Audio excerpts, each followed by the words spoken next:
I think I will let people in, probably.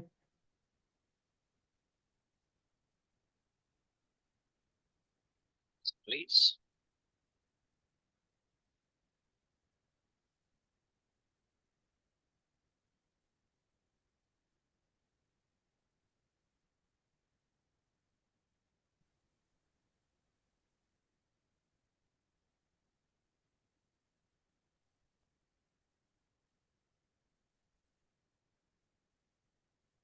Hello and welcome to everybody. Dobrodošli.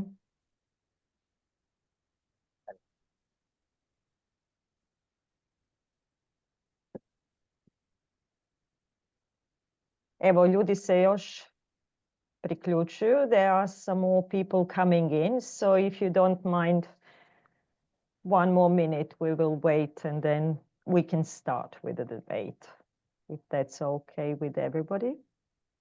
Yep. Thank you so much.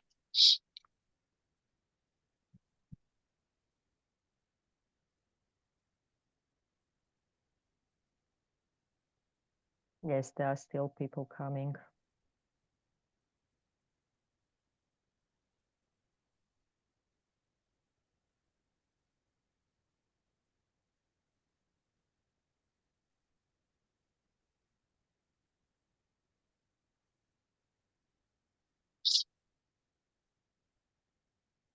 Mm-hmm.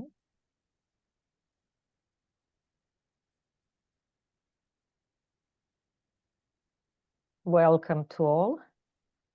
And welcome to Ocean Znanja as well. Nice to see you all. Okay, I think we can start. Irena, are we ready? I think. I think so. 3 minutes. It's enough to actually have those last-minute preparations, as we said, to come in, and we will, of course, I will let everybody in if they join us later. There we are. We have some more people coming in. Well, welcome to our fourth and last in the series of Transborder Debate. Today, we are going to talk about the role of young people in shaping the future of the Europe. Actually, we will go more in depth on how to encourage youth participation in policy making and civic activism. My name is 𝐲𝐿ađana Novata. For those who don't know me, I am the manager of the civil society program in Foundation SOLIDARNA. This debate is implemented within the program Impact for Values, which is financed within the framework of the EU program Citizens Equality Rights Value that we are implementing in Croatia and Slovenia. We are actually implementing this in partnership with our partners from Slavonia, which is Foundation SLAGALICA, and with our Slovenian partners, Center for Information, Cooperation and Development of NGOs.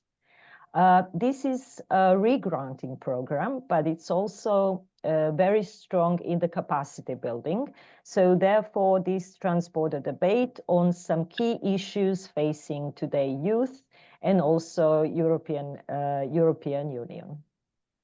I'm joined with the moderator, expert moderator today, which is Miss Irena Mikulic. She will be moderating this debate. She's coming from PRONI, Center for Social Education. She is the manager of the education department, and she will be leading the whole debate. Also, we are today on this debate, we will have translation for all those who would like to listen to the debate and, of course, participate in Croatian and Slovenian. I will tell you now the technical details. If you have either more or interpretation, a little globus, and if you push the interpretation button, you will see that you have either option of English, Croatian, or Slovenian, so feel free to choose the language in which you would like to participate in. This debate is streamed on YouTube and Facebook also, and it is also recorded. I hope this is okay for you. It is recorded and will be a material for later, for the discussions, for looking through it, and as learning material. So everybody welcome, and I will give the floor and mic to Irena. Irena, there you go. Good morning, everyone. My name is Irena Mikulic, and I will be the moderator of today's transborder debate that will deal with the topic of role of young people in creation of European future, dealing with the role of young people and mechanisms of their participation in youth policy development on local, national, but also EU values. And therefore, today we would like to share the experiences and experts' reviews related to mechanisms, how young people can participate and advocate towards processes of youth policy development. The questions will be oriented on mechanisms, how to encourage them for successful participation, for their engagement, and what we can do to improve their position and role in these processes. As well, we would like to share some overviews of possibilities, of course, and challenges related to participation of young people in the youth policy development. Of course, at the end of the debate, we will have time for questions from the audience. So I'm encouraging you to also not only in that part, but use chat opportunities both here and on the Facebook if you want to share some comments or if you want to put some questions for our dear guest speakers. The debate will last for maximum hour and a half, and then we will have the questions for the audience. But also some more details if necessary, some contacts or clarifications on topics. So after the debate, you are also very welcome to, of course, contact Zaklada Solidarna, who is organizer of the transborder debate, to ask if you want or to clarify something. Related to the topic of our debate today, the term public policy appears in the meaning of rational public activity to solve social problems, and in the meaning of the political scientific subdiscipline that studies these activities. There are two levels of understanding the policies.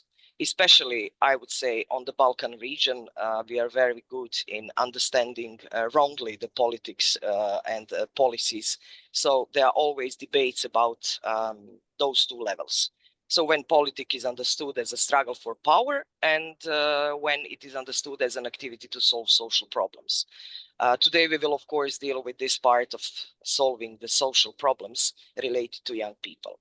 A fundamental difference arises when a specific content is added to rational public activities for solving social problems, such as social, educational, cultural, or tax policies, etc.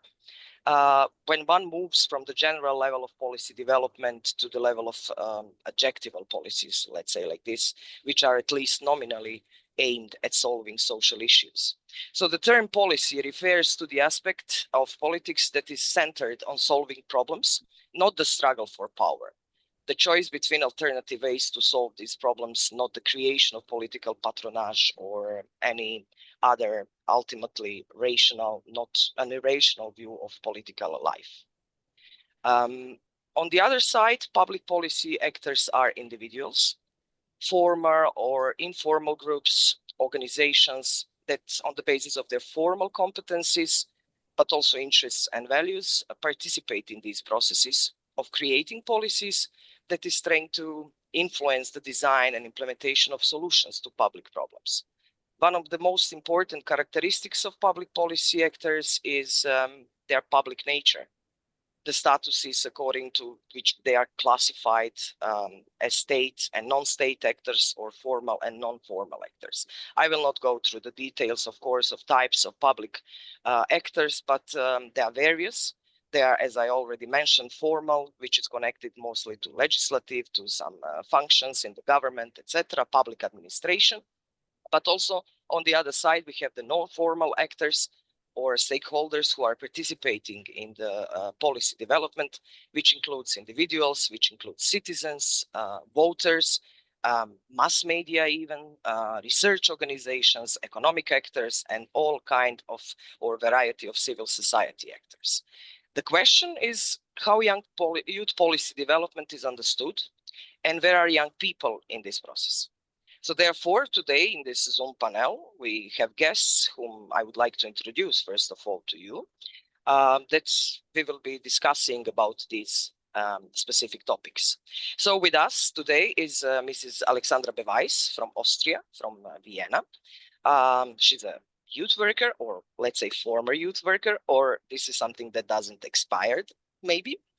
And over the last 30 years, she has been involved in a different youth information work, open youth work platforms, youth policies development on local, national, European level. She was a member of the team who led the participatory process towards children and youth strategies for the city of Vienna, which is the point that we will be putting more accent on this to see how interactive approach to young people can involve them actively in creating such an important thing as the budget for the activities in the city of Vienna, which we know that is very, very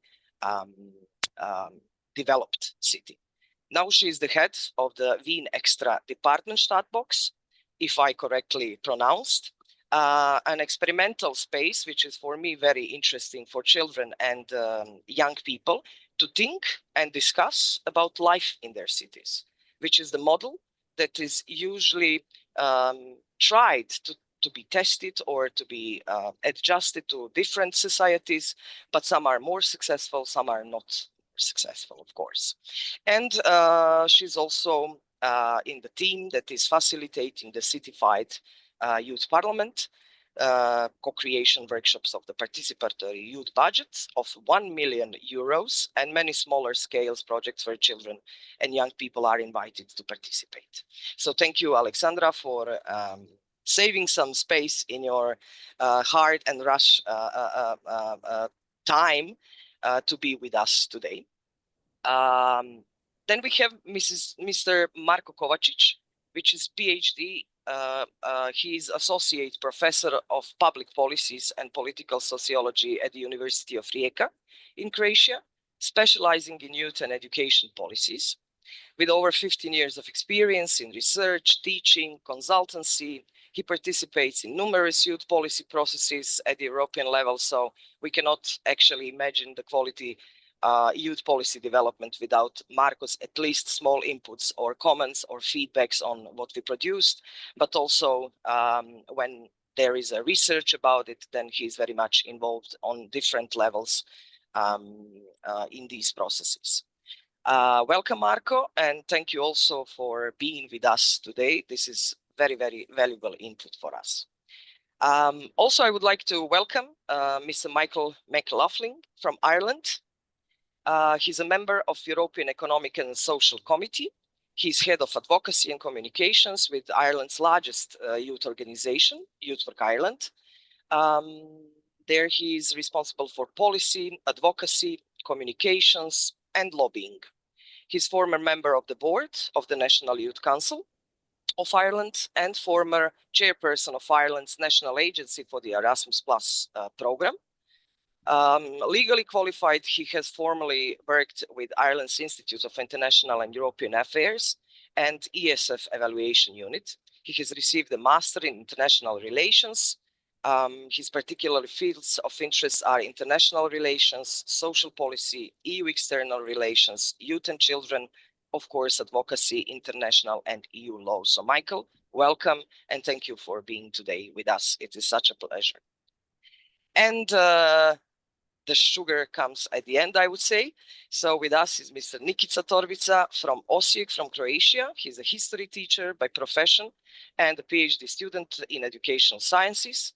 For the last 6 years, he works in the collective organization for social development, where he manages the community center social atelier, fantastic place for different, as a platform for different citizens activities. So it would be great to hear how does this function. So we will put focus, of course, on the atelier, which is the model that we really like to have in our local community, but I think it can be also the best example for others to try at least to adjust some levels of this atelier. His projects have a wide area of topics, but he's mostly involved in the creation and implementation of education and activities on political literacy, active citizenship, and human rights. So welcome, Nikica, and thank you very much for saving some space also for us. So if you agree, we can start with discussing a bit what does it mean and how we can actually manage and how we can develop different mechanisms to involve young people in such an important part of being part of their policy, which is the public strategy, I would say, on a different level that can be, that should involve young people as an active participator in this. So the question for the start for all of you, when I was thinking about this discussion, then I tried also to imagine some of the final visions or some of the final points where young people are active participators in different processes. So the question for you is if you are imagining that the work of motivating young people to take active role in the creation of policy is done, everything is said, everything is managed, young people are participating, can you come to the point of what was important for you, which segments you have spent most of time and put the efforts to get this state of active participation of young people? Maybe we can start with Alexandra, and we can then switch to another guest. Yeah, thank you, Irena. Hello, everyone. I'm very happy to be here and share our experiences from Vienna. I think that one of the most important parts that we have to focus on when thinking about involving young people is the fact that we really give them possibility to have an impact, that it's not only asking their opinion, but it's also acting on what they say and what they want. And we have now for 5 years the Children and Youth Strategy. I will later be able to tell you a bit more how we did get there. It was then already very important that the mayor was very much behind this project and wanted to hear what young people have to say. And in the last 5 years, we have seen that the limits are always there where changes have to be made that are not what administration or politicians would have wanted themselves. So I think that for me, that is one of the crucial points in youth participation. Thank you very much. And maybe even the hardest point is to create impact. And of course, young people often don't have this power to create the impact, unfortunately. So this is a very crucial element that you were mentioning. Michael, what do you think?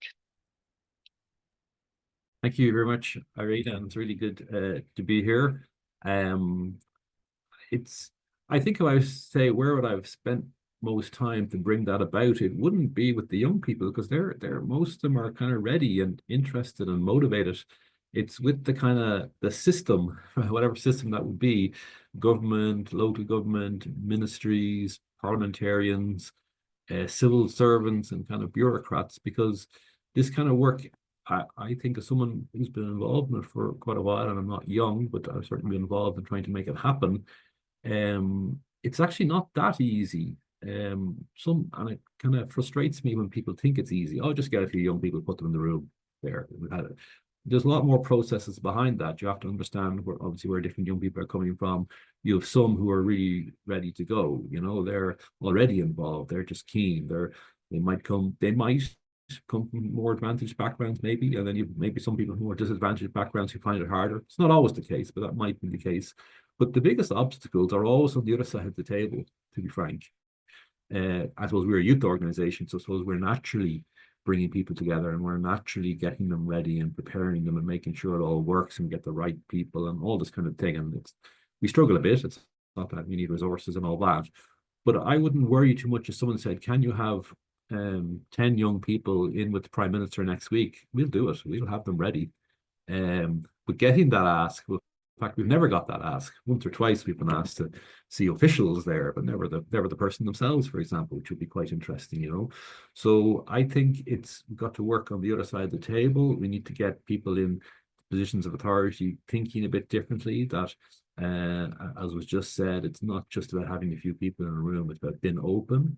What we're doing at the Economic and Social Committee is one example. We're working with many youth organizations on this. We call it a youth test, where young people look at all the EU legislation coming down the line. Not all, sorry, some of it, because we can't do all of it. But we select particular ones that might be relevant. And we have the young people literally in the room sitting next to us, okay? So they're at the table. It's not just, sometimes you have an advisory group of an advisory group and you're 5 steps removed. I think we have to have people actually at the table.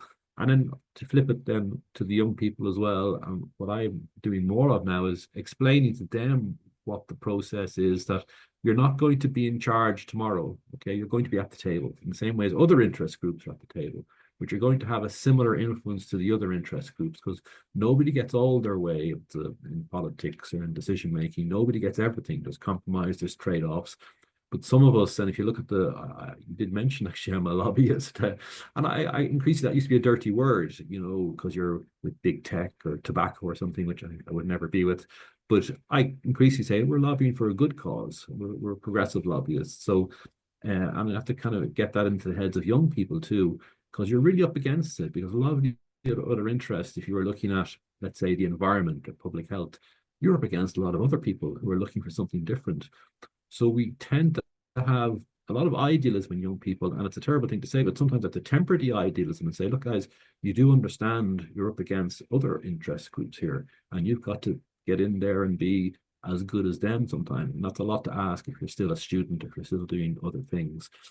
So I think predominantly the change needs to be on the other side of the fence, but we probably do need to be a little bit more sometimes focus young people on what can and can't be done, and explain the process. Don't say you're going to achieve everything tomorrow. And I think at the European level, we're often guilty of that. Come to this meeting and you'll have a huge say in the future of Europe. That's an impossible promise. We shouldn't promise. We shouldn't lead people up to a hill and then they have to go back down the hill again, because they were, and I've had it so many times with young people in youth groups I work with. They say, remember the meeting we went to there 6 months ago? Whatever happened with that? Whatever became of that? And sometimes, well, you see, I went into a committee and they took the report and it's, so at least tell people that in advance. Okay, this meeting is an advisory meeting. This meeting you're going to meet the MP. This meeting you're going to meet a civil servant who might do what you want, but they have other groups to talk to. So I think give the realism to the young people and help them understand that. But most of all, that the people on the other side of the table have to be willing to change and have people alongside them when they're making the decisions. Thank you. Fantastic. Michael, thank you very much for this. The dialogue with young people is, of course, the crucial if you want to have something out of this interaction. So if you don't want, then you don't involve them. But this is something that I see also as a crucial part to clarify them, how this process is looking like, what is expected from them, and what is the meaning of all of this. So if you clarified it enough, sufficiently, then young people can very easily understand which part they are taking in and what would be their role. 𝐘𝐨𝐿, how is going on with your policies and with involvement of young people? Did you reach this level of image when young people is fully participating and everything is clear enough and the dialogue is fantastically working? Yeah, of course we didn't reach that goal. I would agree with Michael. I do think that most of the work in that situation, that ideal future, we hope, is about convincing decision makers to actually give young people something relevant to decide about. Because participation is possible even in Croatian context, as long as the topic is benign.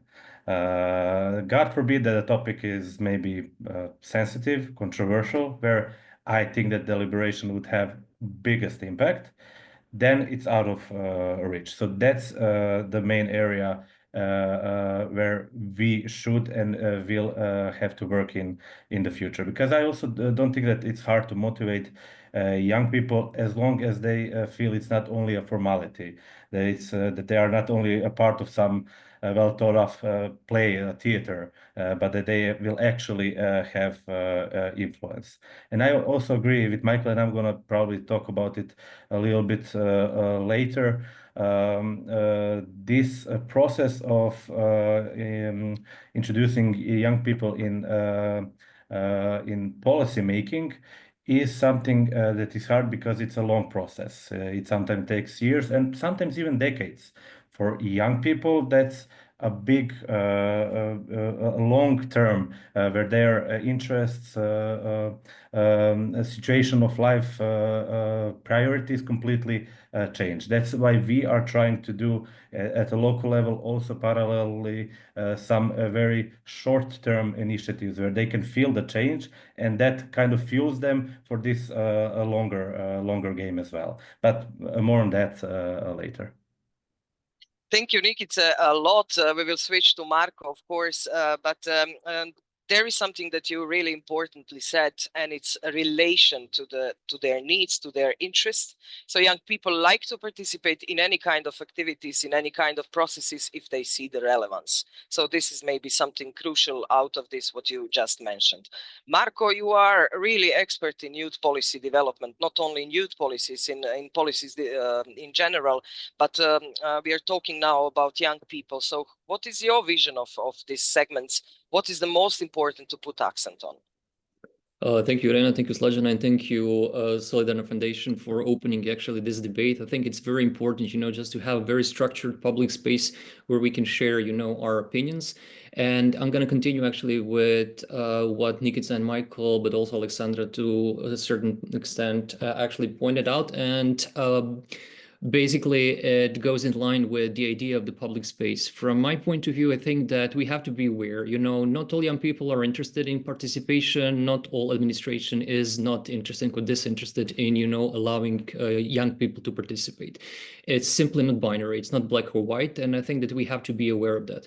All of us who were or are youth workers or who work with young people in certain, structures such as education or social work, social care, whatever, we do know that, nothing is very straightforward when talking and trying to empower young people. From my point of view, if we want, just to engage young people in policymaking process, there are two things that we have to actually be aware of. On the one hand, young people do have ideas. They are creative, they are innovative, but sometimes, they lack reflexivity. So we do not know, whether they understand that, stuff that they're doing. For instance, if they're spending their time on Instagram or TikTok or whatever, Snapchat, this can be used in order to, just push for certain change. However, it is our job, just to make sure to create an enabling environment for them, to use their modus operandi, just to push their ideas onto the top of the policy agenda. On the other hand, we have to work, as Michael said, with, just decision makers, with people who have power. And this is often something that I really have problem with within the youth sector, because very often we put the blame on public administration, saying that they're disinterested and they don't know what to do with it. The problem is that sometimes they don't know how to do that, because they are being put in boxes, just as young people are being put in boxes.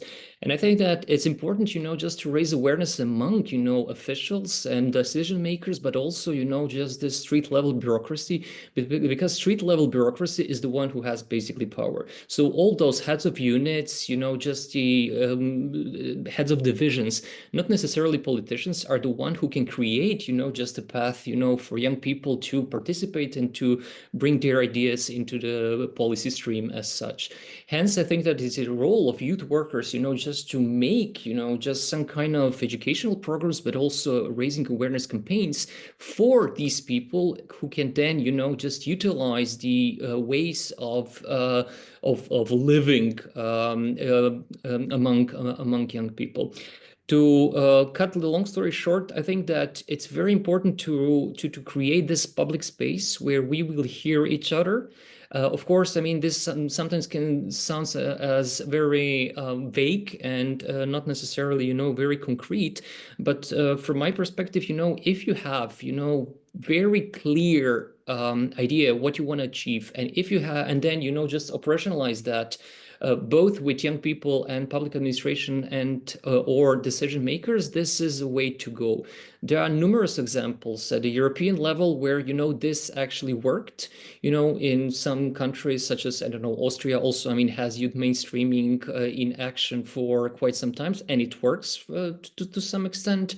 I just think that just this raising awareness among all the involved actors is a factor that can be perhaps explored a bit in details much more if we want, you know, just for young people to be an active participants in the change that we want to see. Thank you, Marco. Yes, these public spaces may be the hardest to create if you want to motivate them. But yes, I agree with this both parts actually to be reflective a bit to this what young people do, but also to do a hard work with the decision makers. And sometimes this is not just hard, but I would say rather complex, because not all the decisions are made on the level that we are discussing. So there are always something that in this hierarchy is actually maybe upper from this decision makers. My dream was always to work with youth political parties. We never did it in last 30 years. There were some of the tries. I would actually, I'm imagining some summer camps where they are spending all together time and dealing with active citizenship topics, with all the relevant topics of active youth participation, just to see the other perspective from their points of political points or political programs. But nevertheless, there is always space and time for these activities. We did some things with the youth councils, which is the closest body, I would say, youth body in the local, regional and national administration. But unfortunately, without the role of decision making, which is then much harder to involve them. Nevertheless, let's see how does this function in practice. So we go now to Austria, we go to Vienna. Alexandra, you were part of the team who led the participatory process. We can really say participatory process towards children and young people when developing the strategy for city of Vienna, children and youth strategy for Vienna. How did you manage to make children and young people taking the active role in it? Before all, how did you manage to make them understand what is expected from them to be able to take a part in this complex process? And what I'm interested in, mostly maybe that can change some perspectives of our society as well, is why did City of Vienna choose this approach? Is it because of the people who are working there, or is it really something that is the value of the local administration? So if you can please introduce us with this process, what does that meant for City of Vienna and their young people, of course? Mm-hmm. Well, it's already a long time ago. We're talking about 2018, and looking back at it now, it seems another world, actually. Well, for us, it's very fresh still. Yeah, but all the changes that happened afterward with the pandemic and the war in Europe and everything. But it started with a visionary politician, actually, who took he was a counselor for young people, children, and education in Vienna. And he said that he wanted to have a youth strategy and that he wanted it to be based on the wishes and ideas of the children, of the young people. And that was the main target. That also was coming a bit from the fact that Vienna at the moment faces the situation that 40% of our young population cannot vote because they do not have the right citizenship. And as a city, we have to face that, but we cannot change it because it's a national law that we're talking about. But the city decided to look for ways of involving the children and young people that live in Vienna, that are Viennese children and young people, in other ways than by formal elections. Even if we can vote already at 16 in Austria, still there's 40% of the young people here in the city who cannot vote. And that, of course, excludes them. So the idea was to look for a way to involve them and to make them see that they have an impact on what happens in this city, how we shape this city. Can you just shortly describe what I would say categories or social statuses of those young people we are talking about, these 40% of people? Well, it's young people who are, many of them are born in Vienna. course, there's also an increasing number of young people coming freshly to Vienna because they are fleeing from Ukraine or from other parts of the world. But we have a lot of young people living in Vienna who are born here. Sometimes even the parents are born here. I mean, a lot of those people coming from the Balkans, actually, or from Turkey. And it is very difficult to get the citizenship in Austria. It's very expensive. It is a lot of, you have to go through a lot of things. So people choose not to, especially if they're from countries where you can actually access your rights in your own country, or you don't feel the need maybe to really be a citizen. If you live here, you can do whatever you want. But it's becoming a long-term problem because it's, I think overall it's 30%, but in the young population now it's already 40%. So it's getting bigger. Quite big percentage. Thank you. Yep. Yeah. And then the other thing was that what is making this process maybe a bit special is that we really decided that the agenda has to be coming from the children and the young people. I've seen a lot of processes all over Europe on local, regional, and European level where somebody did set the agenda, as in saying we're talking about the topic of housing, we're talking about the topic of elections, whatever, and then you can say what you think about it. And in this case, we did turn that around. We did ask them very simple questions. Actually, it was 4 very simple questions. What do you like about the city of Vienna? What do you think is not working well in the city of Vienna? How would you try to solve that if you could? And how do you see the future society that you want to live in? So it was very, very open. They could come up with whatever they wanted, and we then in the after work we did put that into categories. We did cluster that. We then had a social science institute supporting us in this process, and then we came up with 9 topics that were coming out of this process. But the young people and the children, and we started at 5 years of age, were really open to say whatever they wanted. And to make this happen, we had a toolbox developed by some youth workers and teachers, how to work with different age groups from 5 to 20 was the range that we were aiming at. And we had a lot of stakeholder interviews before we started, asking all kinds of multipliers, what do you need to be able to be part of this process in a good way? That involved, then the answers involved very simple things like do not ask us statistics afterwards. Find a way to ask us what kind of young people we have been talking to beforehand, so we know that we do not have to run after the numbers after the process is finished. Very simple things. So we relied actually on people who work already or have to do with children and young people to do this interrogation. We had a toolkit. It was kind of a 2-hour thing that they could do in school.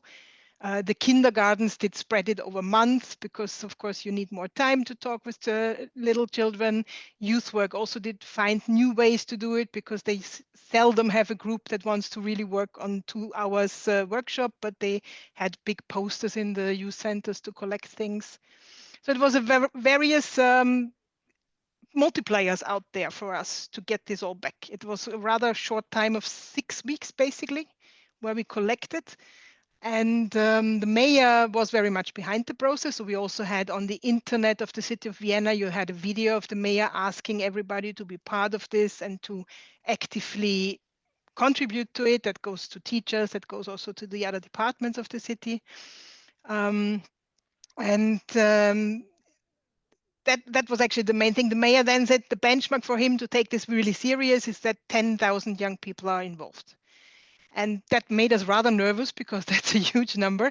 But in the end, it was more than 22,000 children and young people involved. It was more than 1,300 workshops done with our toolbox because everybody was running for it. There was a week where you could see on every subway people with our toolboxes going around. So it was a good experience. And then from that, we did write the strategy. Actually, the topics were made from what the young people and the children said.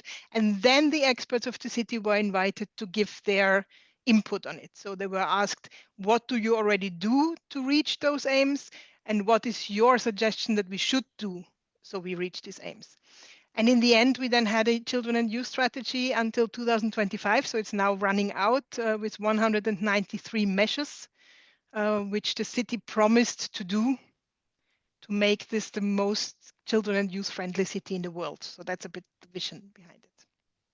Thank you very much. This is a really a great example of how we can involve even the youngest in the society. And it reminds me on one local youth policy, actually children policy in one small city here in Slavonian region in Croatia, city of 𝐵𝐵𝐿išće, where they actually were checking why the young people are not using specific foods like small yogurts and things like that in the schools. So everything is left after it is delivered. And then they ask kids, and the simple answer was, we don't have spoons.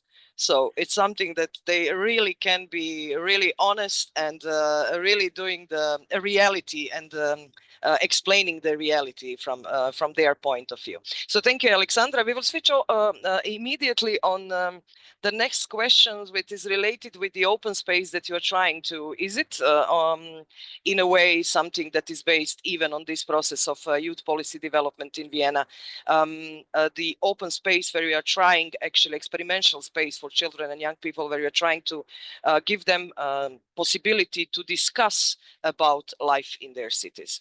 Is this something that is the model that you kept after this process, or it is something that you are usually doing as your reality? It's a spin-off from this process. We actually saw in this process how much fun the children and young people had to talk about their city and about living in their city, and also how serious they were and how empathic about other groups of society, that they really wanted to be part of the discussion. And then we had a space that we had from my association. I'm working for a big association doing youth work and children work for the city of Vienna. We had a new space that was to be created in an outer part of the city, and we decided, let's try to dedicate this space to discussing with children and young people about Vienna, all different kinds of things that you can imagine. So we're doing, on the one hand, workshops with schools, starting from 6 years to 12, 14, on different aspects, like how do you want the city that you live in to be, but also on children's rights. Also, Vienna is actually also a lot of vegetables are grown in Vienna, and not a lot of people know that, but we do have a workshop with young people where we talk about that. So that's the one part. And the other part is that we also did see in the process that actually also the departments of the city of Vienna had fun in talking with children and young people, and they wanted to be involved, and they actually had the feedback, please keep us involved and involve us earlier and help us how to do this. So we are also offering our expertise for all the departments of the city. Whoever wants to do something with children and young people, or having their opinion, or having a special workshop on something, we are open to support it. And they come and just tell us what they want.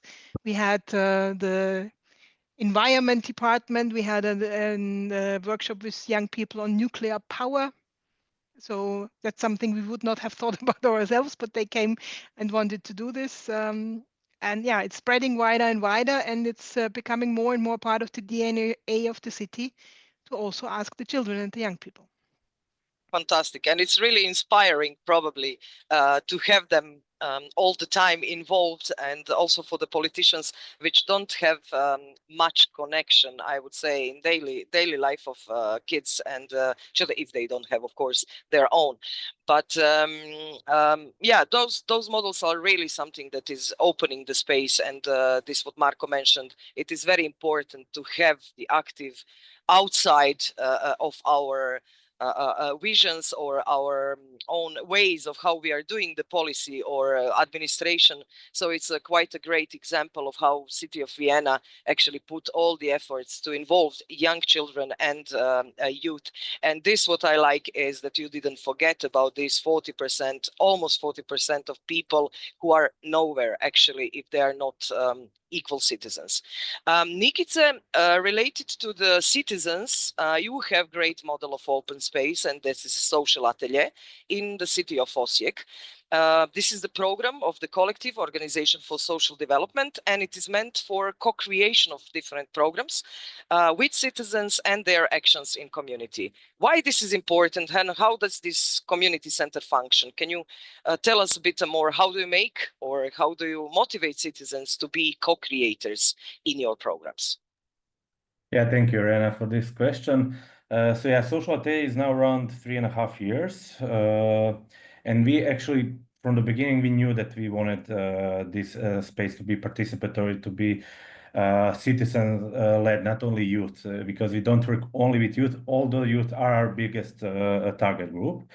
So we started with, back when we envisioned it, when we found the space that we would renovate and eventually open as social atelier, we did survey and focus groups with target groups. And with that feedback, we developed our actual program. Of course, that was only the beginning, and that's not the participation that we envisioned, just consulting citizens, but we really wanted to involve them in co-creation of activities. Just to note on what Marco said, not every young people wants to be at the level of maybe partner and co-creator. It's okay also that they are sometimes participants in some activities. So we still have around 30 to 40% of the activities where you can just come to an education roundtable, exhibition, etc., learn something and meet new people, and that's completely fine. What we do in a more participatory way, the first part of the activities that are also in social today are basically the activities that also other NGOs, public institutions, and maybe in the sense of participation, most importantly,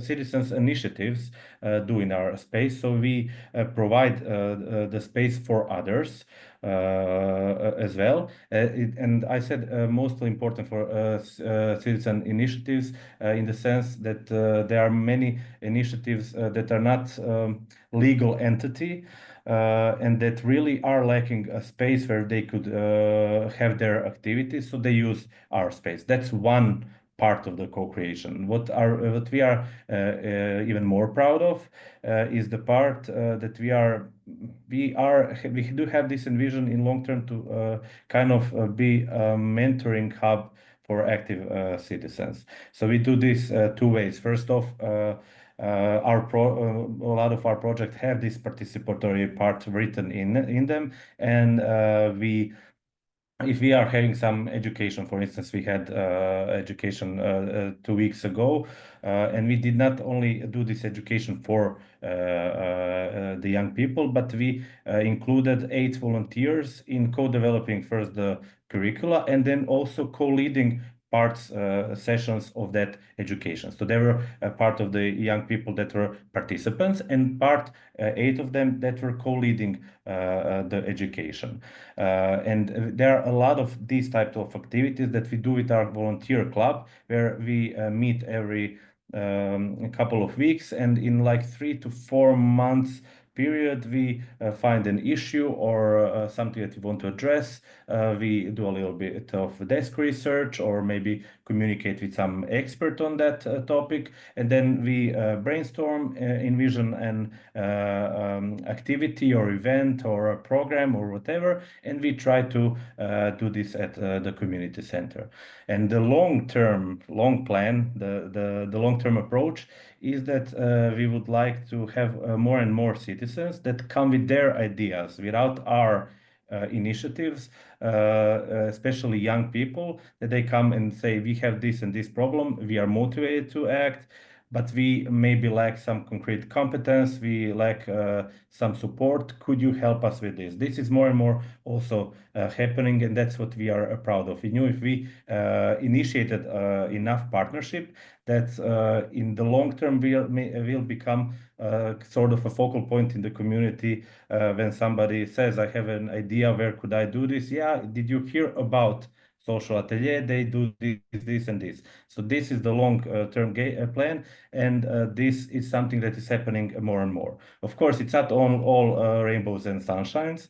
as we are completely project funded, so we are not a public body, we are not an institution, it's sometimes hard to write this participatory stuff in the project. In theory, it's not. Every European project wants to see participation, etc. But project cycles do not necessarily align with the community needs at some point. And it's really sometimes hard or challenging to fund these type of activities. But we are adapting and learning as we go. And you asked me, why is it important? I mean, there's a big, we could debate about that alone for 2 hours. But to keep it simple, from my perspective, why I'm doing this is kind of to restore hope to the citizens that we can be a part of the change, that the society is not static and beyond our control, so to say, and to build this long-term capacity of the community where we live to resist crisis and sort of to revitalize the community so that they have hope that no matter what the current state of the community is, that future is gonna be better, and to motivate them to be a part of that, change. Thank you so much, Nick. It's the collaborative spaces are always very, very welcomed. I would say related to my experience, and people need those spaces to be creative and to work on their own ideas. So I really support this Active Citizens Hub ID. This is something that I think can be added value to social atelier as a model in our society. Also, you were involved in creation and monitoring of policies of youth on local and regional level, as well as in promotion of need for quality programs of civic education in schools. That is something also on the track what we already mentioned, the education not only of the young people but also decision makers, but this is something related to the school system, and this is something that we are all trying to do in our communities in Croatia, at least I guess also wider. So how does young people react on the term civic education today in Croatia? Is it clarified enough for them? And do they see its relevance and point? Can you describe this process a bit? Because you are also trying to involve the academic community in it, as I know. Yeah, right now on this topic, I'm a little bit more cynical and pessimistic. Unfortunately, now I'm in this topic long enough to see some trends and changes. And I mean, just as a disclaimer, I mean, young people that come in social atelier and participate are not representative sample of young people. Okay, they are mostly young people that are already interested in these topics of active citizenship, of political literacy, etc. And they do see the relevance of civic education. But unfortunately, I see like this change in the last 10 years, that they are less and less mentioning civic education as such. They say, I want to learn more about politics. I want to learn more about human rights. And they usually ask, why did I not learn this in school or university? But this term civic education is popping up less and less. And I think that's because it faded from public discourse in Croatia. We have now like 7, 8, 9 years ago, it was one of the key educational topics in public space, civic education. Now, I don't feel that it's any longer in that way. And we have young people that went through education, had civic education and intercurricular subject, did not really experience civic education, and they do not know that this is even an option for them. So they do see the relevance, but the term is not used as it once was. What I am grateful for is that they do see civic literacy, political literacy as fundamental life skill for 21st century, and that's maybe the key basis for advocacy in the future, to involve youth who are aware of the importance of civic education, although they do not maybe call it that way, and to also involve educational experts, both teachers and faculties of educational sciences, because it's very important that this fight for civic education is not only on NGOs, because the public is a little bit skeptical sometimes towards us. So this has to be a common topic of both NGOs. Of course, we are still in that story, but also youth, of teachers, of faculties of educational science, and the wider public.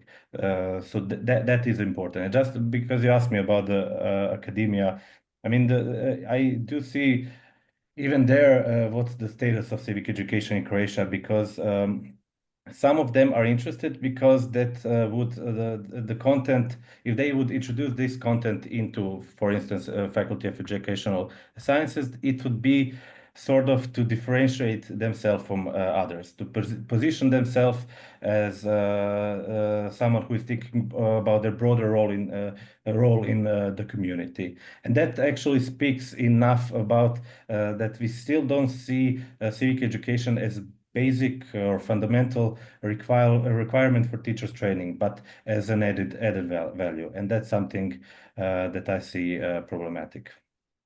Thank you, Nikice, for this. It really brings me traumas, because 30 years we are trying to put the different professional education inside of the academic community, and it's really, really hard, not only on the level of administrative things, but rather the level of the understanding the point and understanding the possibilities for the society.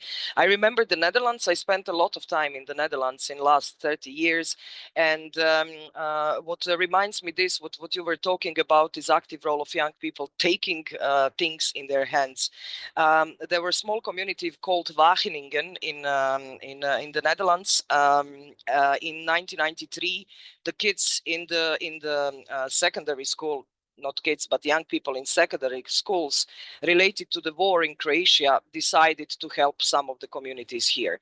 So they adjusted and they integrated the whole new subject in the school program, official school program called a Laslovo project, which was in 1993 something top, something very innovative even for the Netherlands, but also something that is proving how young people can understand better the youth participation in helping development, or in helping democracy, and helping in that meaning not only refugees but the other young people with fewer opportunities in that time. So it is possible, but it depends also of this how to say, hard systems that we are trying to break in a way, or to make a bit more flexible. Nothing wrong happened, of course, with this stopping in the Netherlands. The point was that we didn't learn anything out of it. So it's hard to change curricula, but it's maybe worth to just open their minds in a meaning of understanding and changing perspectives of the importance and the role of academic society inside of the society. So we will still have many more things to do. Michael, within the Ireland's largest youth organization, YouthWork Ireland, you are responsible for policy, advocacy, communications, but also lobbying. What does this actually mean if we are discussing about young people's involvement in the policy development and decision making, and why are these processes important, and how do you manage them in Ireland? Yeah, as you probably can see, there's a lot in that, a lot going on there. I'm learning a lot though, listening about you. I think a much stronger place for your local government and cities than we do, because we're most of what I'm talking about here, I always talk about the national government. We're at the national level, but it's a very centralized country too, but that's for another discussion. I think all of my work has to have youth participation in it. Sometimes I suppose if you're writing a big submission about funding and all, you kind of think, oh, can we get the young people involved in this? And sometimes it's last minute, but that is certainly the guidance of it. But most of all the advocacy work, and often it's even best to tell these things a little bit like true stories. We have a big event where we invite all the politicians once a year. We have it near the Parliament. Everyone comes along, and we started that maybe 10 years ago. And we did say, hey, how are we going to involve young people in this? Well, it's not great because it's on a Tuesday morning or something, and school-wise and university or whatever.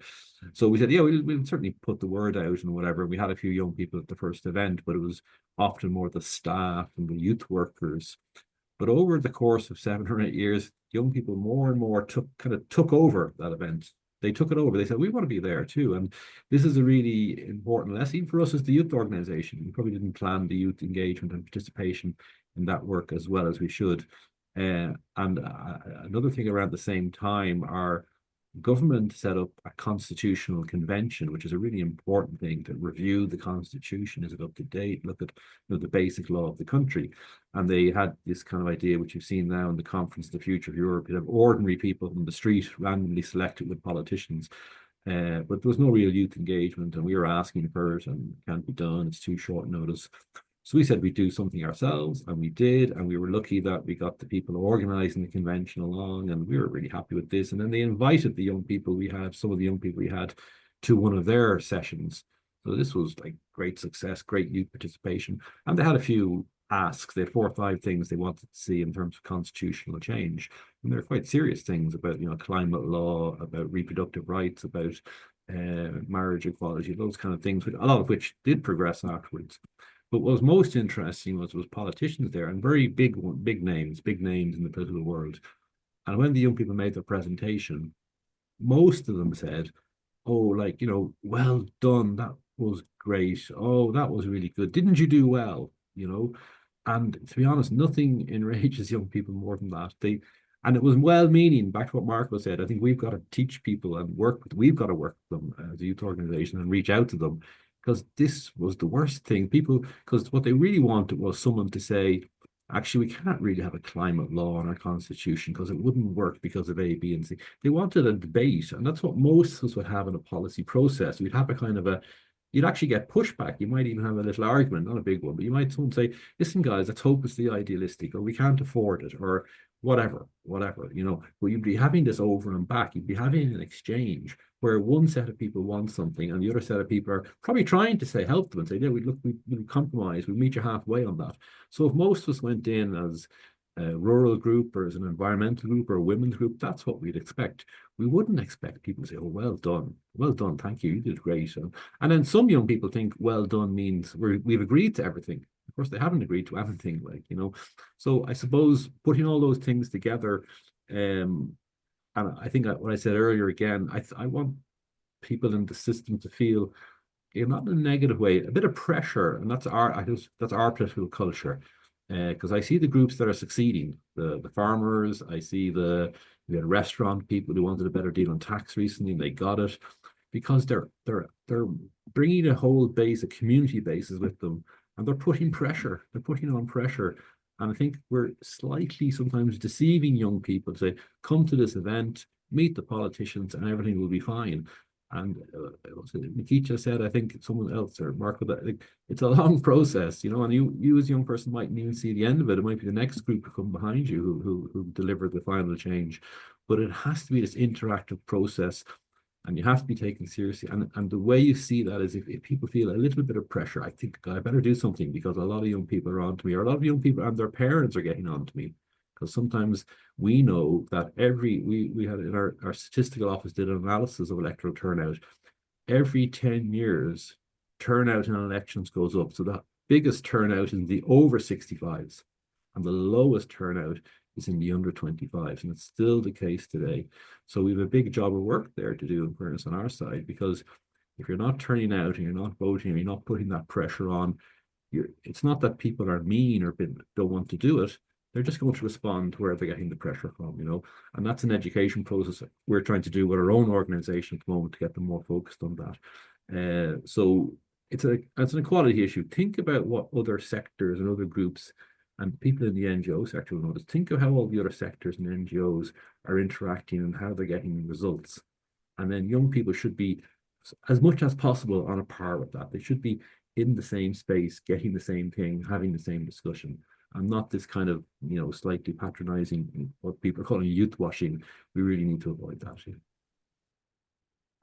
Thank you for this. Lobbying is very often something that is not visible in, I would say, in the society. So doing these activities rather in some smaller cycles to have the effect related to whatever topic it is.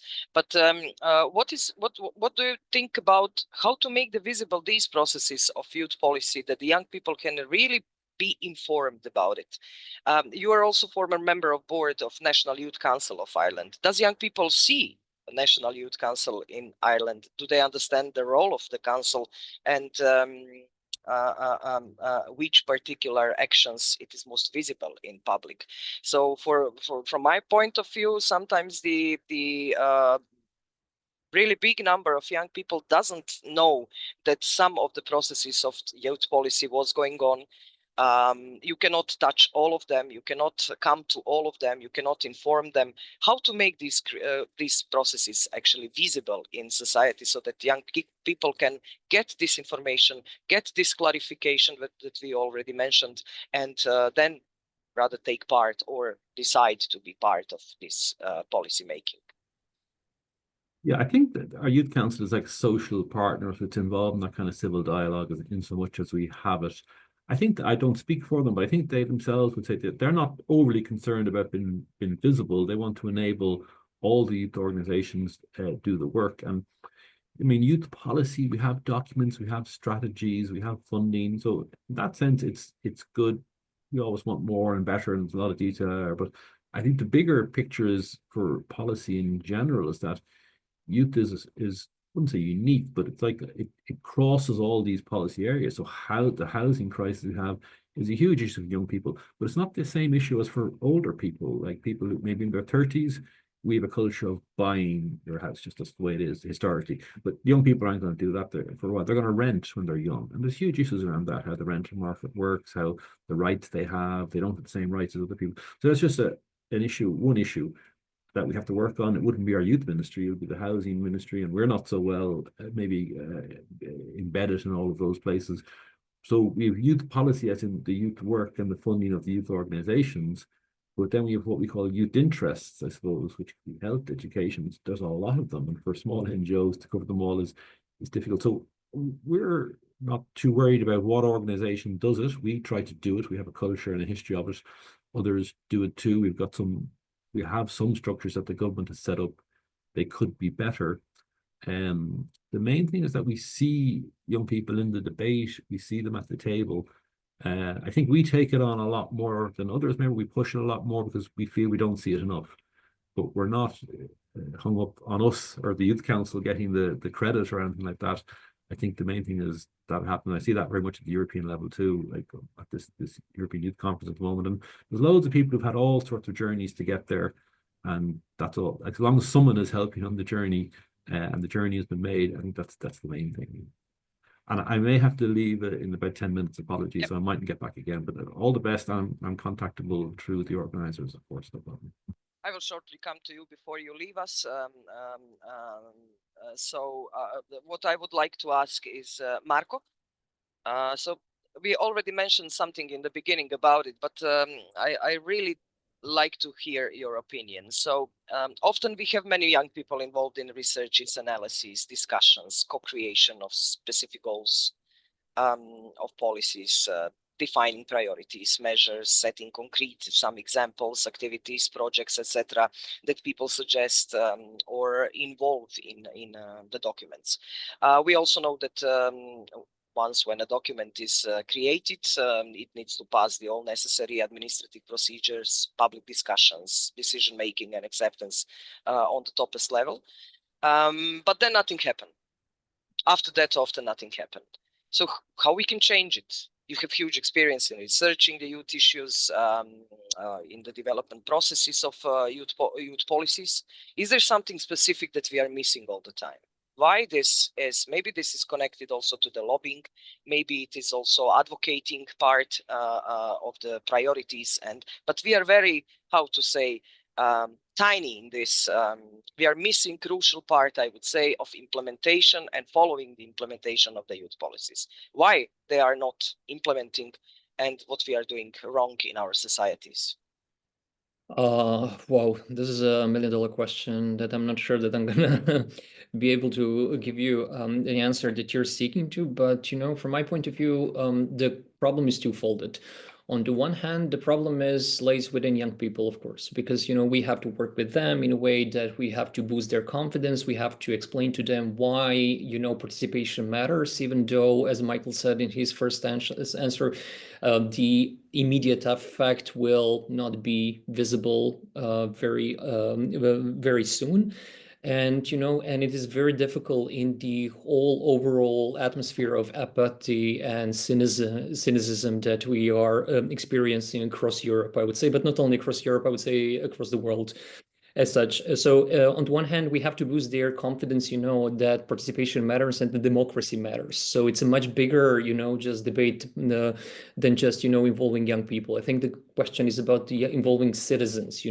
If we take a look what's happening in the US and we see, that you can, literally diminish or deconstruct the democracy, after the elections, and then the question is, why should I bother? Why should I not just withdraw into my private sphere and not, just try to survive, and hope that the storm is going to be over soon. On the other hand, something that Nikita said is that, of course, if we want, young people to be involved, we have to boost their civic competence. This involves, knowledge about the political system and policy making, skills, how to do that, but also developing, positive attitudes towards the, again, democracy and the process as such. So, of course, working with young people. So if we manage to, just to create a critical mass that is interested in this kind of stuff, that believes in the process, then of course it will be easy. But this is just one part of the equation. The other part of the equation, of course, is this system. And I think that, what we're doing is that we cannot, especially youth sector, we often, of course, work with young people, of course, because, we are youth workers, we were youth workers, and this is what we know, this is what we can do. But I think that, I think that, what we're doing is, one thing that we're doing is quite bad. And this is actually that we're not seeing the whole picture. We often involve young people. And we often, just when we involve young people, we involve them in education policy, in culture policy, sometimes, now environment and so on and so forth. But, when it comes to the real things with hard policies, such as, defense, such as, cost of life, such as jobs and so on and so forth, young people are on the margins of these debates if they're included at all. I would like to remind you on the survey that was done actually 2 months ago or a month and a half ago by the European Parliament, when they asked, what are so the European Parliament asked young people about what will be priorities of the European Union in the next 5 years. And young people said, the cost of life, environment, economy and jobs, and health and social protection as such. If you take a look, empirically in whether young people are involved in these policy matters, apart from environment, basically they're not. They're not involved in policy formulation, sometimes in policy implementation as such. And of course, when you talk to young people, when you just ask them, why do you don't participate? Well, because, they are interested, of course, in education as such, but education is just one segment of the whole system, and they are simply, if we want them to be a real citizens, and they are, remind you, they are citizens, that we have to involve them, in different policy areas from the scratch, from just putting things, putting problems on the policy agenda to, just the evaluation as the whole policy cycles goes. And another thing, what we have to be aware is that young people are not, just, a specific or special part of the society that don't have any connections with the rest of the parts of the society. They're citizens as well. So they deserve to be involved in the things that matter. If they think that cost of life matters, then we should involve them. But what we do, very often, all of us, I mean, myself included, is that we ghettoize them. We just give them, space to participate about, just the development of youth work, youth participation, culture, and so on and so forth. But, they are interesting also in hydrogen, in nuclear energy as such, but we don't see them in debates about this kind of stuff. There was a research, I think it was just after the corona finished, or the pandemic actually started to linger, about what they want to, where they want to participate, in which policy arenas, and they said that they're interested in hydrogen. This is something that youth sector is not just developing sufficiently their competences about the hydrogen debate. But what we are doing is, don't get me wrong, I completely support the idea of just empowering them about cultural participation and youth work and so on and so forth. But also, I mean, we have to be aware that this is just one part of the what part of the equation. Hence, if we want just for policies to work, we have to just give them the very clear signal that their participation will matter. Because I mean, it's very cost benefit if they're going to invest their time in something that they intrinsically don't think that they will contribute to, then I mean it's just not something that is likely that is going to work. So to cut long story short, I think that we have to be aware that young people are citizens as well, and that they need to have a say into various policy debates, and hence we will have just a greater chance for policies actually to make the effect, because then young people will be much more active, much more vocal, and much more interesting in the stuff, and hence will create a pressure on the policymakers and also public administration that basically does the debate. Because integrating young people in society, for me right now, is the biggest challenge at all. That's why I'm really supporting this new policy priority at the European level, both by the European Council and by the Council of Europe and European Commission, named youth policy mainstreaming, because this debate says that it's that every policy that has some kind of impact on young people should have young people in the process of formulating this policy, implementation, and so on and so forth. So yeah, that's my answer to you. Thank you, Marko. Yeah, it's always challenging. I just want to shortly come back to Michael before he leaves. Does young people in Ireland understand the point of being an active citizen? And how do you see actually the shaping of Europe, shaping the future of Europe in this meaning? How to make them equally involved, be equally involved, and taking part in this shaping the Europe part? Yeah, I actually think Marko summed up on that really, really well. I shouldn't try to be overly negative. We have a lot of good structures in our country, and people say we're one of the better ones, and we probably are. But when you're here and you're in it, you don't see it so much. Like we have consultation sessions. So I think it's slow. They are coming around to it. We have the government set up a participation unit. They have an actual unit that looks after youth participation, and like Marko said, across all those policy areas. And we're not going to get everyone involved. So our job as a youth organization is to work with everyone, and we'll have some of those young people who want to be involved. And I often think, even in an NGO, if you're sending someone in to talk and meet a government, you probably are going to choose the people who are a bit more articulate and able. So I don't think that's so bad, but as long as they've got roots, as long as you understand you're not there just to speak for yourself, you have a broader constituency of all those people you mix with and socialize with, and those kind of things. And the European processes aren't bad, but they're going to be 3 or 4 steps up away from most young people, and only a small number will participate. So even I'm at the youth conference at the moment, and one message I've been putting, don't forget your member state is part of the EU, and your national ministry is part of the EU at the council table. And we've got people like ourselves in the Economic and Social Committee of the Regions who talk into regional and local government. So not everything is happening in Brussels, and we shouldn't get too obsessed with, we got to go over to Brussels. It's good, it's fun, it's interesting, it's engaging, it's good developmental and learning process for young people.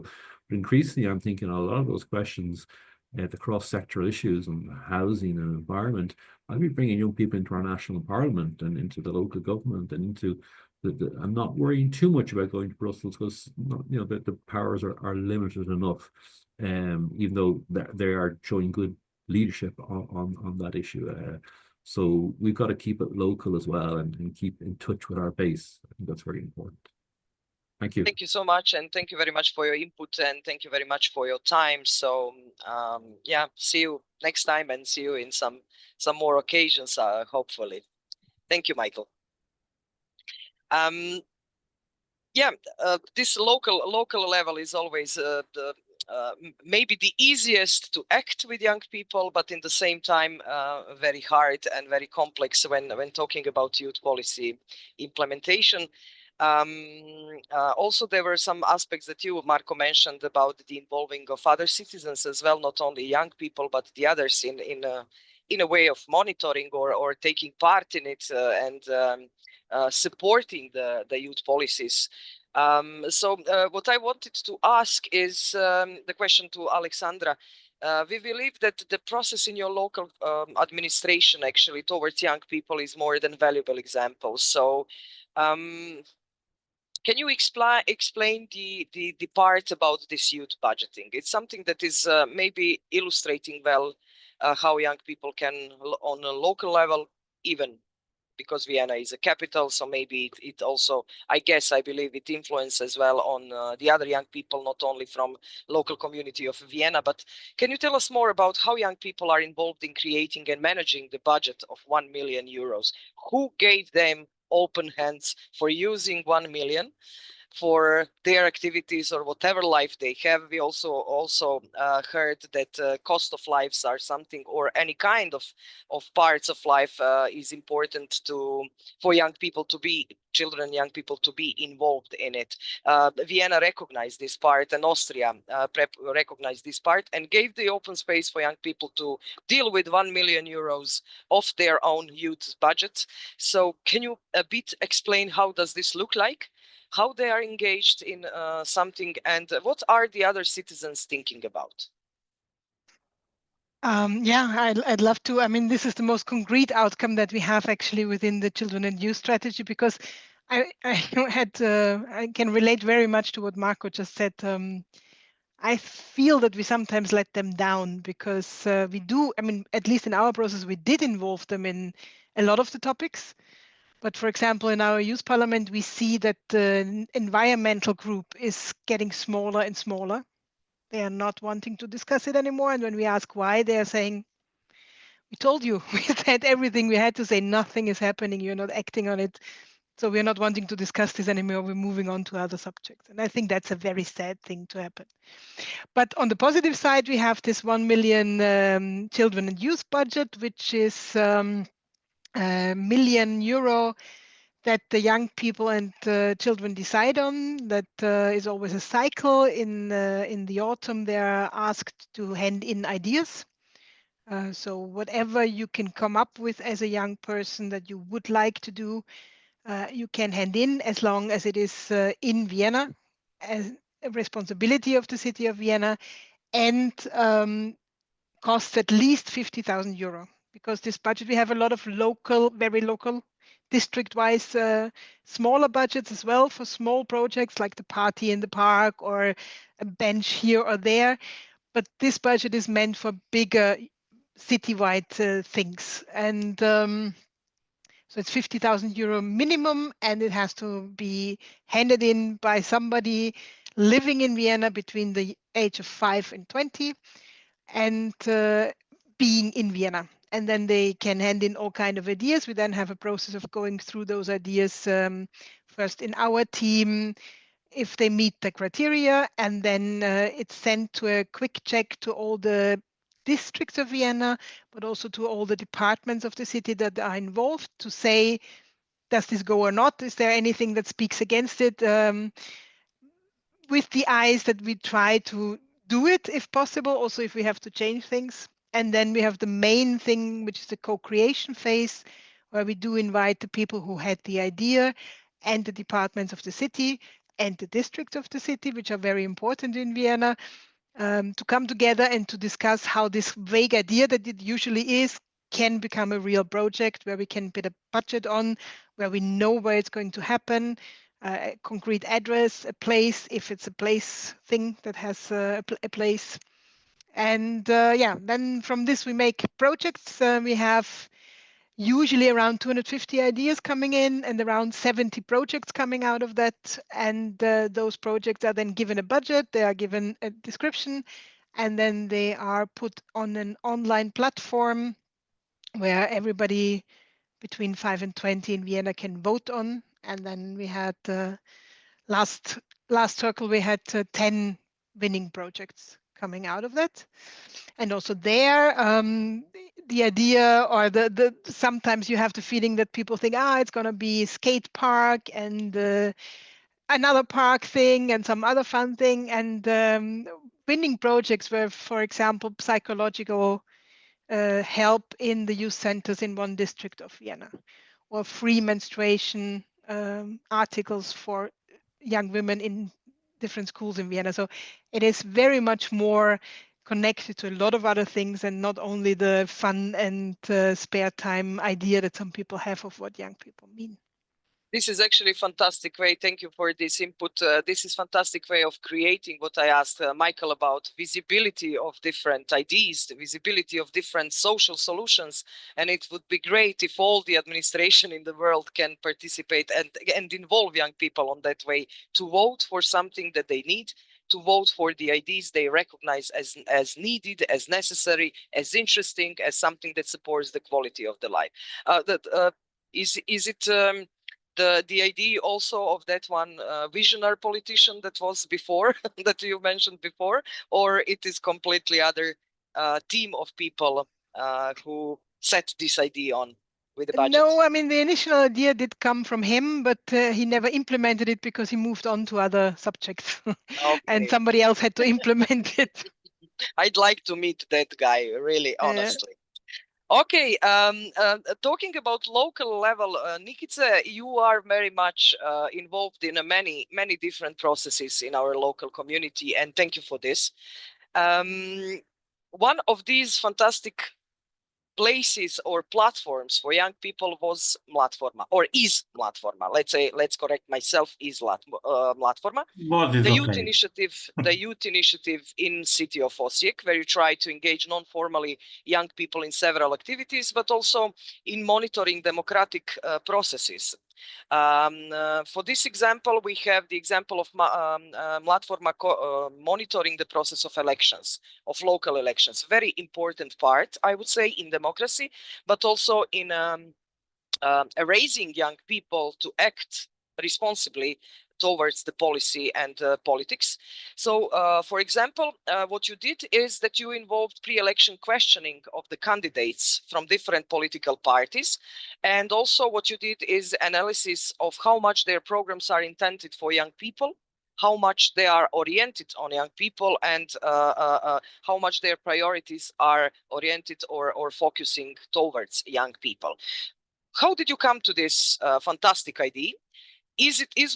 Was it hard to manage it? Because what relevancy you had as a group of young people or initiative, non-formal initiative of young people in city of Osijek to act like this and ask some politicians on a maybe top level to provide you with those kind of data and programs related to young people. Yeah, this is totally a throwback for me back when I was young. Yeah, that was. It was not so far away. It was a few years ago, so it's not just 5 years already. Yeah. Yeah, that was an interesting episode. Okay, you had a lot of questions. I'm gonna try to answer them all. I remember that we started from a basic idea. Let's just read through the programs of political parties and see if they say anything about young people. That was an easy task because spoiler alert, they did not say much about young people, so the analysis of that was pretty easy. Young people were mentioned in education and sports, and more or less that's it. So then we, in rebellious spirits of young people, we bombarded the Facebook pages of these politicians and public debates. And then a couple of them called us, would we come to a meeting and discuss and so on. Then we choose, okay, let's do a serious thing. Let's call all of them to debate with us. And we even had our policy paper with 14 points of how we see a youth-friendly city of the future. And I do think that we had, they did take this seriously, partially because they knew us, some of us from before, and we were already active youth. So many of us were either volunteering or working at different NGOs. So we had experience, we had even some social capital. I can say that Marco helped us with some parts of it. So even that is something that is like we were privileged to have enough people that could support us when we needed that. So we weren't an average random crew of young people just trying to do something. We were very well prepared, and they knew that, and they did take us seriously through that process. I think that even some offers of someone becoming a vice mayor were offered, which we politely refused. So it was very impactful, and later on, a lot of other people copied it. I know that NGOs from Osijek also had their own request after us. The environmental organizations, even the pensioners, they were all on that elections going and speaking with the mayors, potential mayors. So that was we kind of started a trend. What we did not think at that moment, it was about things that we in projects have to think, like scalability, replicability, leaving some methodology behind us. We did not know such thing, you know, and that was a spur of the moment, a very very honest motivation for a group of young people to try something out. So that's something that is now hard to replicate because there is not much to follow up on. You know, there is not much data in writing. And I forgot there was some other part of the question. Sorry. Yeah, but basically you responded on all of what I had. So it's about giving them relevancy on putting the questions in front of those who needs to decide in their But I would names. add to what we were discussing all this time. I mean, it's doubtful if this was actually in long term effective. The mayor that was elected, I don't see that he applied a lot of those things that he promised and that we talked about. And what is important for today's topic, and I think that it is very important when you involve young people in any sort of participation, active citizenship, that you that they do have the experience of actually influencing some change, some positive experience. That's what we are trying to do through social for their first active citizenship to be reachable, the results to be actually tangible. Because if this was the only thing that we did, I think that we would be disappointed. We were lucky enough to have a lot of these ideas, projects, initiatives, and some of them before succeeded, were very visible. If this was the only thing that we tried, I think that we would be discouraged of ever trying such a thing again. So I think that it is very important for young people when we are talking about participating in policy making, to have some previous experience, maybe on a more simple level. Not only because of the thing that I say that they experience success, but that they even can equally participate in the debate, in the deliberation process. I remember from back when I was history teacher, there was this new curricula, and it was very based on historical sources. And then some faculty teachers in the public debate said, but we have students on our faculty that don't know how to interpret historical sources.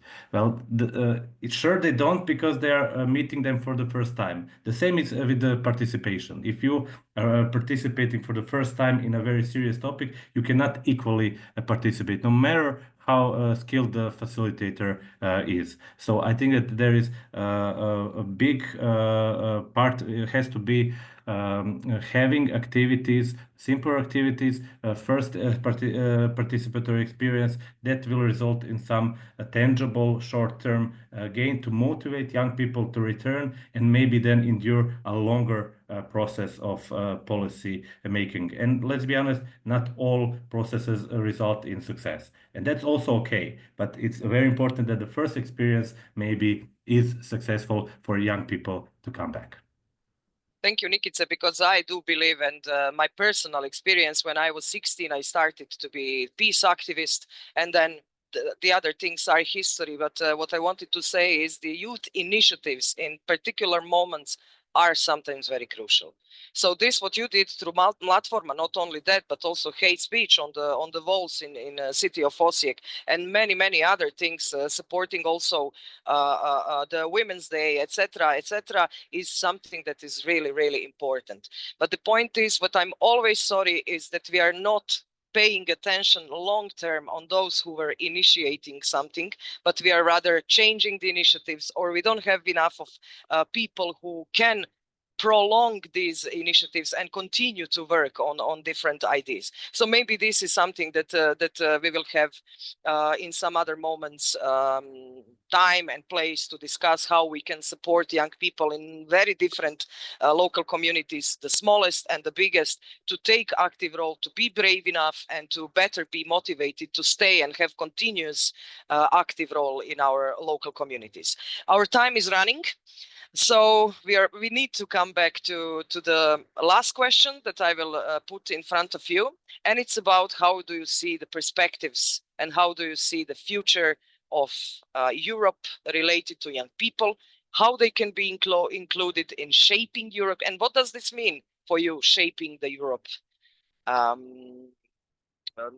a process, or as a term, or as some final stage that we want to reach in the next period. So whoever, I think Alexandra, you can maybe start, and then Marko and then 𝐘𝐨𝐿, we can make this round before we put the space and open the space for the questions from the audience. So how this shape of Europe is seen in your vision, and how we can better involve young people in shaping future of Europe. I don't know. I think this is a very difficult time to ask. Or actually, no, maybe not. Maybe never waste a good crisis. Maybe this is the moment to come back to the real values and benefits that we have from being in a united Europe, that we are, what it means to be together, what it means to make sure that we are, I mean, especially for a little country like mine, we are not on our own, but that we are in a European community that shares basic things about democracy, and that we all want to gain back those values. Probably it's the right moment to do more instead of being frustrated and shutting down. So I think we should involve young people, and I think on all levels. We are getting creative, how to motivate them, get their voices, making numbers, how many young people have responded. I think we are all a bit failing on the other part, where we have to feedback on the results, where we have to tell them what happened with your voice. I mean, sometimes I have the feeling it's a big effort to get all those voices, and then everybody's like, we did it. But basically, it's not even half the way. We have to get better in showing young people what happens with what they say, that it has an impact, how is the impact that it has, things like that. I think we have to get better on if we want them to be involved in shaping Europe. Thank you, Alexandra. Yeah, we are all connected with European values, but unfortunately on daily basis they often fail. So that's something that we really need to put accent on to get it again on the top. Marko? I think Of course, it's a very difficult question, not because, I mean, it's one of the wicked problems that cannot be solved, but also because of the specific period in time and in space, that we are just encountering right now. On the one hand, we are having, just we have two wars on our doorstep, of the Europe. On the one hand, on the other hand, we have the infringement of democracy coming from the other part, from the West. That is, and also, I mean, there are some allies of President Trump in Europe, that are very much in favor of his way of doing democracy. Or democracy, I would say, I mean, oligarchy, but, that's just me. And also, then it's quite challenging, just to preach about the importance of participation, democracy, and democratic European values, because we still don't know about them. Truth to be told, in the last, I'd say 5 to 6 years, Europe has really, I mean, when I say Europe, I mean European Union right now. European Union has really done a lot for young people, just, trying to, just to invest in youth policy, especially in youth work with European Youth Work Agenda. But also, with just the European Year of Youth, I mean, youth is becoming more and more important, has become more and more important on the policy agenda of the European Union. Partially because of Greta and the whole environmental movement, because without young people, I mean, climate change would not be as high on the agenda. But I still think that it's not enough. If we take a look at the data, I mean, Erasmus Plus, which is a project that is, within the European Union, it's a flagship project. It's the most successful project that there is, ever since the European Union started, and it's still underfunded. And this is something, if Erasmus Plus would be, the program within the defense policy or economy policy, it would get, 6, 10, or 70 times more money than it would. So I think that it's important, just to create pressure towards the bureaucrats, but also, not only towards the bureaucrats, but also towards the local and national officials and policymakers, because they can, just change this perspective that young people are on the margins. And how to do that? Well, on the one hand, of course, just to invest much more into work. When we work with young people, I don't think that we can, afford right now, when we do youth work, not to be, civic, not to be political, because it is. I mean, everything is political, and youth work is political, and it should be political, because without, just channeling the ways how to do that, I think that our democracy is in jeopardy. But also, on the other hand, just constantly showcasing that, that the resistance and that the pressure actually matters. If we take a look what's happening in Serbia right now, with the protests that are currently going on for the last 2.5 months, following the collapse of the canopy on a railway station, where 15 people died and 2 people were severely injured. I mean, things, even in democracy that is a hybrid regime such as Serbia, things started to change because of the young people, because of the students. And this actually demonstrates that if in this system where, there's an infringement of all the democratic institutions, when independent institutions simply does not work, and there's one person, who's just thinking about everything. And if in this system, young people can change something, then definitely in the European Union, which is other type of the ill democracy, where technocracy basically works as such, then this can be done as such. I think that we cannot be satisfied. I don't think we have the luxury to be satisfied, and I think that we have to constantly put pressure, both from the perspective of academia also, but also civil society, just to invest in young people, for them not to be satisfied with their lives. COVID has produced lots of bad things, but one of the things that produced, and this is something that is really we're struggling right now, it's that it withdrew young people into their private sphere. And it's incredibly difficult, just to make them to go into a public sphere as such. And I started with the public sphere, but I'm also finishing that, because I really think that we have to, be an active contributors of creating a quality public sphere, because this is the only barrier they're the only, just dam, if you will, towards non-democratic things and more democracy in Europe as such. I said lots of stuff right now, I know, but the idea is that we have to be dissatisfied. We have to be, we have to make decision makers, but also public administration accountable as such. And without that, without just constantly working with young people within formal education, non-formal education, but also different policy areas such as culture, such as social work, and so on and so forth, I don't think that we have any chance. So I'm not going to close very optimistically. I'm just going to say that we have a lot of things to do still, but I think that I do see, some glimpses, some positive stuff, that we can use, just to motivate not only young people, but also ourselves, that what we're doing right now and we being here, just creating this public space is, a step forward. You want to say that shaping of Europe future is coming from the bottom up, from the local initiatives of young people? For sure. I mean, to the topest policies. Absolutely, absolutely. I think that, just decision makers, they often say young people are important, but they stop at that. And then, after that, of course, they're going to say that young people are important. I mean, who's going to say that they're not? But then if you ask them how to do that, and, if you ask them, just to invest money, then we come to the wall, because they said, yeah, they are important, but, there's something which is what is more important than young people. And then we come here and they say, okay, if you say that young people are important, then, just invest more money. So I think that the first test is going to be just the framework of the new Erasmus program, because right now Erasmus is like the biggest impetus at the European level for youth activation for such. And if we don't get 6 times of increasement of the budget, in comparison with the with this, financial framework, then, we're going to fail, because 6 times of increasement will allow us to stay at the same point. So if right now, I think that the budget is 21.2 million euros. I think Lydia can perhaps, just correct me. I think that Ex had the discussion about this.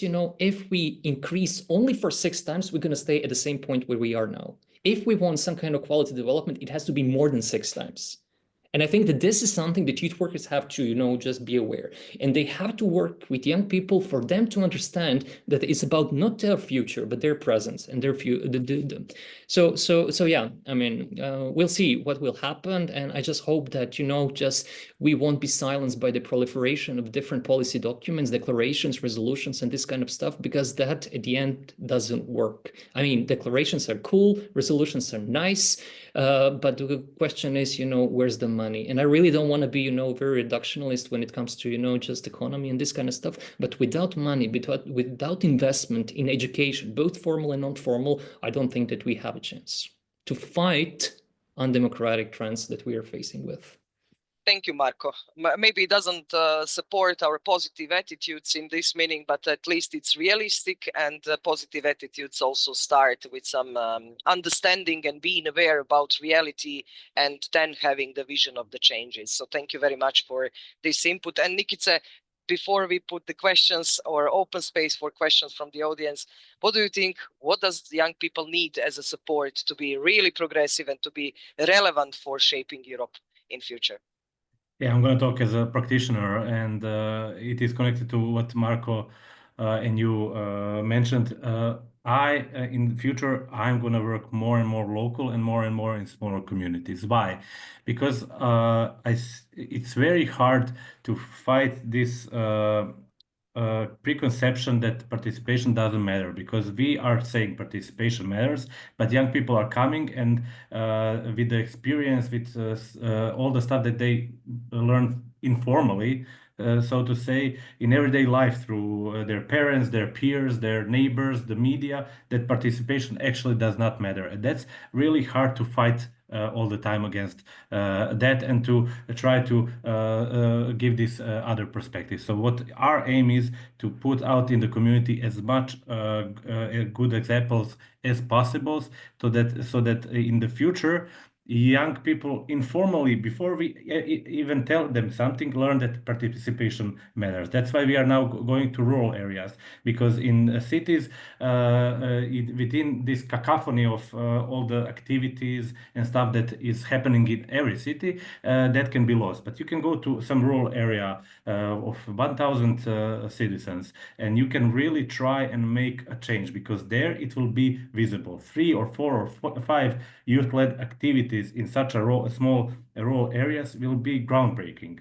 And that's an experiment, a piloting that we are now trying to do with the county in the next couple of years. Go and try to change what's happening in smaller rural areas, and then see how this we can transfer back to urban areas. So we are kind of reversing this approach. And I hope that with filling communities with good examples, that will actually tell them much more than any education or activity that they participate in, that participation actually matters. Thank you very much, and thank you all for all of your inputs today. Now I will open the space for audience. If there is some comment or the questions, you are very welcome, both here and in the chat, in Facebook and here. I don't think that YouTube will be the media for commenting, but nevertheless, on Facebook it might be some, so I will ask my colleagues Carla and Anya to check a bit and to see if there are some questions for our guest speakers from these platforms. And of course, you on Zoom platform here in this room, you're very welcome to comment on this, what we were talking about, and also to put the questions if you want to our keynote speakers. I will try to follow you can raise maybe the hand. That would be the easiest and the most visible if you have some vision or comments or input that you want to provide or experience that you want to share. Okay, Anya said that there is no questions on the Facebook. What about you here? Lydia put her hand up. Lydia, Yeah, raised her Lydia. hand. You can ask question. Yeah. Thank you very much for this really interesting event. It's good to hear all kind of different experiences and results in working with youth.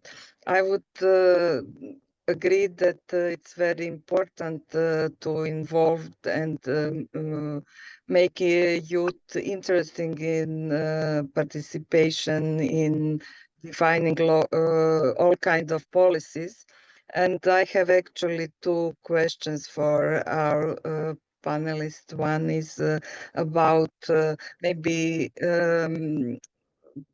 how to start in school, or how important is to start in school, maybe through, for example, volunteering activities, as we don't have that civic education yet in many schools.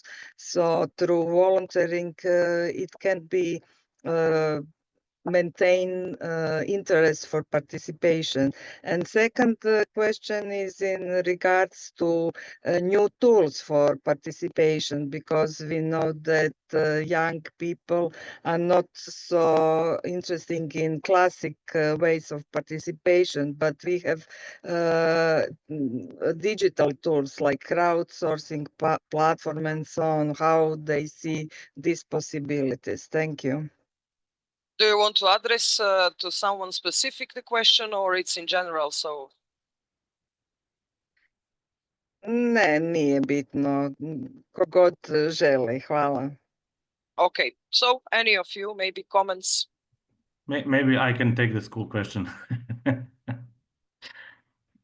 Okay, yes, volunteering is a great tool, but I think that even before volunteering, we have to work on democratic school culture, because we have volunteer club. We have in some schools even a good model of civic education. We have by law obligation of student councils in schools.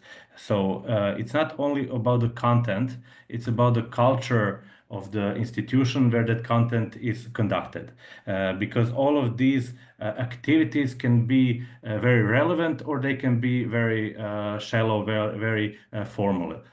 So I think that if we want to teach students' active participation from young age. We have to work with the educators, with teachers, and with the principals on democratic school culture to really give students, when they are volunteering, to volunteer in an area that is really relevant to their educational needs. If they are learning about, if they have civic education and they are learning about the theory of political literacy, human rights, etc., that they actually have the experience of advocacy, of changing school policy on what they learn, etc., etc. And that the student councils don't choose what the color of the hallways will be, but actually choose maybe extracurricular topics, communicate with the community, research community needs, etc., etc.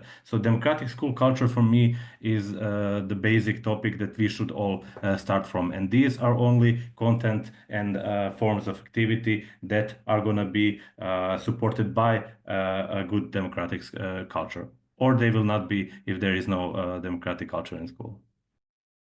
Thank you, Nikice. Marco, Alexandra, maybe the respond on the question about the methods or approaches or new ways how to get young people involved. If Alexandra, I don't know if you want, I mean, just go ahead. Okay. So just a little bit also about the first question. I completely agree with Nikice. I think that this is a prerequisite for civic education. And also, I mean, we do see the volunteering, I mean, volunteering is being seen as an activity that develops also civic competence and that it shouldn't be, you know, just framed within a caritative framework. And we also at the University of Rijeka recognize that. And just yesterday, I proposed a new class that is called Civic Education Methodology, where basically we are educating, you know, future teachers, which is going about, you know, how to implement different types of civic education, and volunteer clubs, you know, that exist in schools is one of the topics that are important. But also, you know, the whole first pillar is about the democratization of schools, because if you teach, you know, young people that, you know, democracy is important, and they, you know, experience that democracy is not present in their immediate, you know, surroundings, such as school, of course, this will not, you know, just fit very or align very nicely in their heads. But going back to the Lydia's question about the new tools, for sure. I mean, I think it's important, you know, just to keep in mind that digital tools are something that are that is very important, you know, for young people. But also, you know, we have to be aware that, you know, young people know much more about digital tools than we do. You know, I mean, they're much more prone towards, you know, AI and, you know, TikTok and this kind of stuff. This is something that I mean, AI, yes, to some certain extent, but TikTok, I've never, ever opened that. You know, I don't understand. And I'm the one, you know, dealing with young people. I'm studying young people, you know, I'm just, you know, learning them. So it's just very difficult, you know, just to find a balance, you know, because what I can do is I can talk about the importance of being critical towards the content present in social media, about, you know, the responsible use of artificial intelligence. But this is not something that I'm feeling, you know, this is not, you know, I was raised in, okay, I really want to say in the analog age, but I did not, you know, I was a part of this digital age, but not as much as Gen Zs, for instance, where they, you know, they don't see the difference between reality and virtual thing as such. On the other hand, for me, this is something artificial. Okay, so TikTok, wow, big stuff, a big deal. You know, you have, you know, just 30-second videos. But for them, this is a part of their life. And I think it's very difficult for us, all of us working with young people, you know, just to experience and to immerse into that universe and try to be very authentic about this kind of stuff.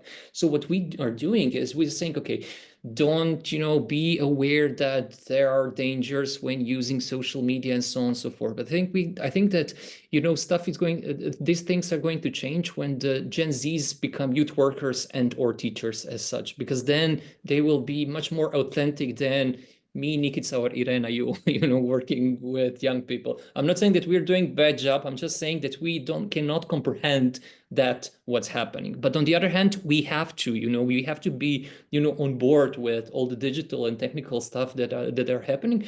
But to be perfectly honest, and I'm talking about myself, for me, it's very difficult. You know, I don't understand everything. I cannot keep up with all the technological advancements that are happening, let alone, you know, to develop methodologically sound lessons and tools, you know, that would correspond to the needs, ideas, and inspirations of young people.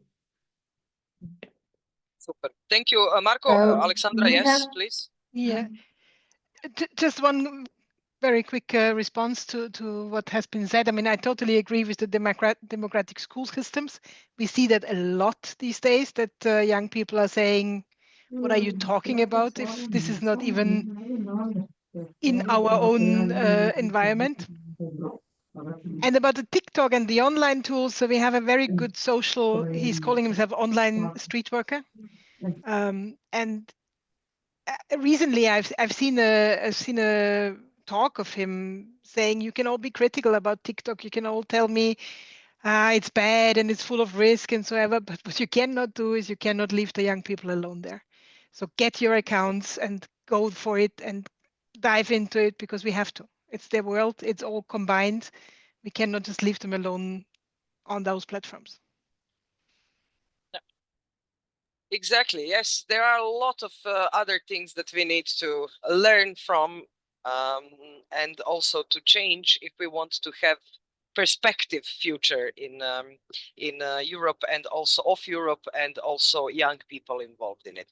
Let us see if there are some more comments. Branka said that it would be great that we had also representatives of students or pupils who could give the inputs about how this democracy especially is functioning in the schools, but unfortunately we are sticking to this expertise that we had on our disposal and the practitioners that are actually in the touch with the young people. So maybe, Branka, next time we will organize something only for the young people with few inputs from experts and practitioners. Is there any other question maybe or comment? If I may add to Branka's comment, there is a boot camp, actually, a democracy boot camp being organized at one of the Croatian islands this May with 𝐸_Ž Foundation and D-Hub. So yeah, maybe to also check with them, Branka, to see what are their thoughts of mobilization of young people and inclusion. Fantastic. Yeah. So we are at the end of our transborder debate. Unfortunately, we don't have any time more to discuss these crucial and very important topics for young people. But nevertheless, we analyzed a lot. We expressed a lot about what we see or what the experts and practitioners see as the perspectives of young people being involved in today's Europe, but also future Europe. So maybe just to conclude, there are a lot of things to be still done. We need to be open for learning. We need to be open for transformation as well. We need to be in touch and keep in touch all the time with the young people, following the changes, following the trends that they are also creating and suggesting, and as much as possible, trying to give them open space for participation, starting from the local level to the global level of European Union and worldwide, of course. What I was enjoying in this is to hear your examples of what you did concretely in your societies for young people, how you act towards young people, and how you got them involved in very important processes about their lives. This is sometimes something that we are forgetting, or the people who are making decisions are forgetting. We are making decisions related to young people's lives. So it's not just about who will go and where to the cinema and what movie we will see, but there are some crucial things about life, about how to live, about the quality of living, about the housing, about the safety, which is something that is often not touched enough, about the health of young people, and etc., the other parts of or segments of their life. Thank you very much to all of our guest speakers, including, of course, Michael, who needed to leave before. Thank you also in the audience. Thank you for the audience on the YouTube channel and Facebook page. So, and of course, in the name of Solidarna, I want to thank you for participating and taking active role in this program of this transborder debate. So see you next time. See you in some more moments. And yeah, looking forward to develop more things important for young people, but with young people. Thank you. Thank you. Bye-bye. Bye, guys. Bye. Thank you all. Bye-bye. Bye. Možemo završiti stream snimanje.